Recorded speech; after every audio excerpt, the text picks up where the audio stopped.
Kita, orang Kristen, pastilah familiar dengan ungkapan bahwa menjadi murid Kristus atau ikut Yesus pasti ada tantangannya. Harus membayar harga, menyangkal diri, memikul salib, dan ikut Yesus dengan setia. Tapi, gimana kalau ada orang yang masuk Kristen, malah kena mental? Ibaratnya mengalami emotional damage. Emotional damage. Kita mungkin bertanya-tanya gitu ya. Apa iya? Emang ada? Faktanya, ada netizen yang memposting curhat soal temannya di Instagram. Jadi temannya ini ex-muslim yang baru menjadi Kristen karena dia mengalami mujizat, dia sembuh dari penyakit. Puji Tuhan. Tapi di gerejanya yang baru ini, dia malah dituntut untuk harus bisa bahasa roh. Kudu bisa bahasa roh. Nah, bisa jadi dia sudah mencoba, hatinya bisa jadi tulus. Coba tebak apa yang terjadi. Malah dia dihakimi sampai dia nangis-nangis. Benar-benar miris.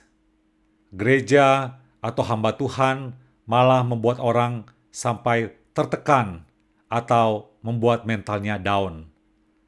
Sangat disayangkan, nggak ada belas kasihannya, nggak ada kasihnya sama sekali kepada petobat baru tersebut.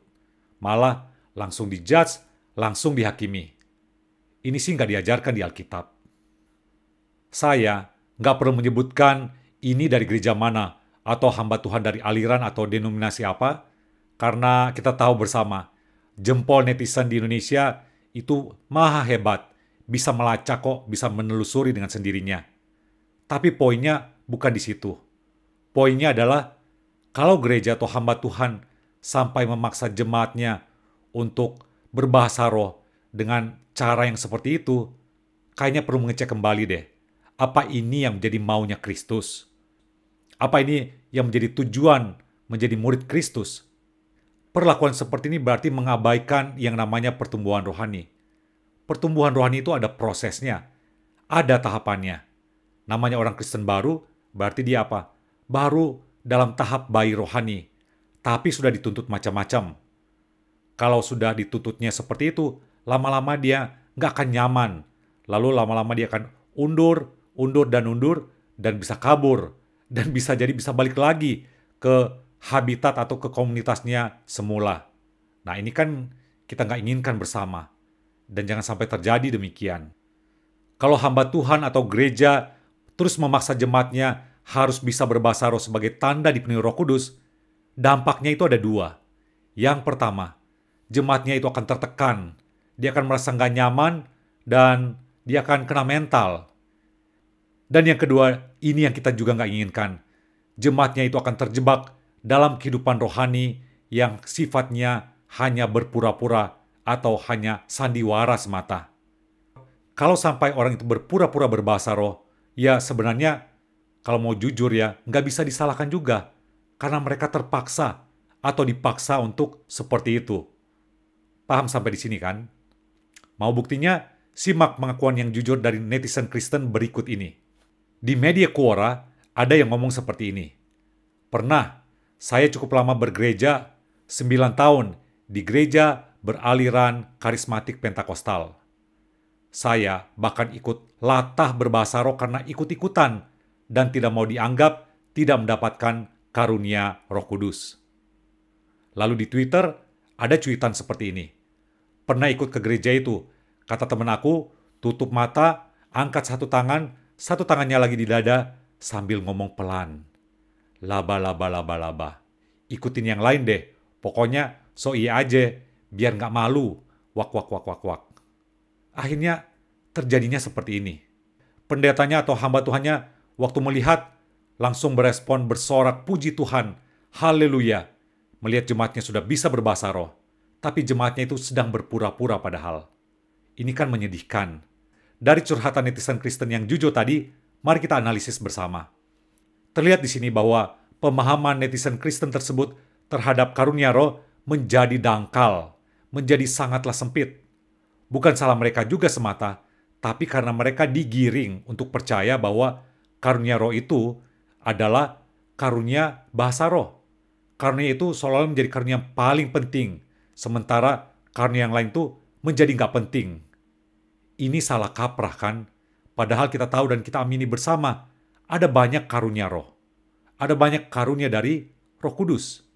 Dan juga perhatikan bahwa bahasa roh itu sebenarnya bukan tanda kedewasaan rohani. Ada orang yang mengejar karunia bahasa roh itu berusaha untuk sampai jungkir balik berbahasa roh karena dia berpikir bahasa roh itu akan menunjukkan level rohaninya itu ada di atas atau level rohaninya itu akan tinggi dengan dia bisa berbahasa roh. Akhirnya jatuhnya apa? Orang Kristen itu menjadi flexing alias pamer karunia roh, tapi malah lama-kelamaan makin sombong rohani. Kayak jemaat di Korintus tuh. Mereka itu diberkati dengan banyak karunia, termasuk karunia berbahasa roh. Tetapi karakternya, kehidupan rohaninya itu nggak ada perubahan, malah muncul perselisihan, konflik, kesombongan, dan banyak dosa lainnya yang diekspos oleh Rasul Paulus. Mestinya orang yang diberkati dengan karunia roh itu nggak boleh sombong. Tapi ini sekaligus menunjukkan realita rohani. Orang yang diberkati dengan karunia roh itu belum tentu hidupnya dipimpin atau dikuasai oleh roh. Mestinya begini, setiap petobat baru, orang Kristen baru, mereka dibimbing untuk mengenali bahwa mereka diberikan minimal satu karunia roh. Jadi adalah tugas dari hamba Tuhan atau gereja mendorong orang Kristen itu untuk dapat memaksimalkan karunia rohani yang dimilikinya, ketimbang terus mengejar-ngejar orang tersebut dengan karunia bahasa roh yang nggak dikaruniakan kepadanya. Akibatnya bisa sebaliknya, mentalnya akan semakin jatuh, semakin down. Tetapi kalau dia mengenali, oh saya punya karunia, dan karunia itu terus dipakai, Tuhan akan terus memperlengkapi dan akan menambahkan karunia-karunia yang lainnya. Ini akan jauh lebih berguna dan memberkati, dan dia akan jadi berkat di tengah-tengah jemaat. Yang kedua, gereja Tuhan yang Tuhan kirimkan petobat baru mestinya menjadi komunitas yang mensupport pertumbuhan rohani dengan menunjukkan kasih, belas kasihan, dan buah roh lainnya. Jadi ada support system yang penuh kasih yang mendukung orang itu untuk bisa growing, untuk bisa bertumbuh. Paulus sendiri, walaupun memahami pentingnya karunia roh, termasuk bahasa roh, dia menyatakan tanpa kasih, semua karunia itu akan percuma di dalam jemaat atau dalam gereja. Percuma kalau ada orang yang punya karunia bahasa roh, tetapi menjadi tinggi hati dan malah merendahkan yang lain. Ingat, ini berlawanan dengan sifat Roh Kudus, berlawanan dengan buah roh. Yang ketiga, karismata atau karunia roh itu berasal dari kata charis, artinya anugerah atau kasih karunia semata-mata. Dan seperti itulah karunia roh itu diberikan kepada setiap orang percaya. Artinya, terserah Roh Kudus yang memberikan. Jangan kita yang memaksakan orang lain untuk mendapatkannya atau memaksa diri sendiri. Padahal kita sebenarnya nggak diberikan karunia oleh Roh Kudus dengan karunia seperti itu. Firman Tuhan berkata, tetapi semuanya ini dikerjakan oleh Roh yang satu dan yang sama, yang memberikan karunia kepada tiap-tiap orang secara khusus, seperti yang dikehendakinya. Jadi di sini nggak dibeda-bedakan, oh ini karunia roh yang jauh levelnya lebih tinggi. Tetapi dikatakan yang memberikan karunia kepada tiap-tiap orang secara khusus. Jadi di sini jelas, sangat clear, bahwa Roh Kudus itu adalah Roh Kudus yang memberikan karunia itu seperti yang dikehendakinya. Yang dikehendaki oleh Roh Kudus, bukan yang dikehendaki oleh si gerejanya atau hamba Tuhannya, mau-maunya mereka bukan. Tapi ini adalah apa? Benar-benar maunya Roh Kudus. Yang keempat, tujuan orang itu dia menjadi petobat baru atau dia menjadi orang Kristen itu adalah apa? Dia menjadi murid Kristus. Yang artinya apa? Dia harus growing, bertumbuh dalam kehidupannya menjadi serupa dengan Kristus. Jadi ada transformasi, ada satu perubahan hidup dari kehidupan yang lama, dia kemudian dia dibaharui dan dia menunjukkan buah roh, menghasilkan buah roh secara nyata. Nah, buah Roh Kudus inilah yang harus dihasilkan oleh setiap murid Kristus. Buah Roh Kudus ini, dia bukanlah buah roh yang hanya temporer atau hanya muncul dalam momen-momen tertentu. Tetapi buah Roh Kudus itu akan nampak dari orang yang dia didiami oleh Roh Kudus. Dia orang yang mau tinggal di dalam Kristus, maka dia akan menghasilkan buah-buah yang demikian.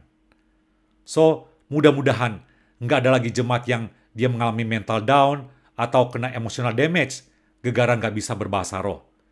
Tanda hadirnya Roh Kudus itu, tanda Roh Kudus memenuhi seseorang itu adalah orang itu, dia dipimpin oleh Roh Kudus. Dia berjalan di dalam jalan kebenaran dan kehidupannya itu menghasilkan buah roh, menghadirkan kasih, sukacita, damai sejahtera, dan banyak lagi buah roh lainnya.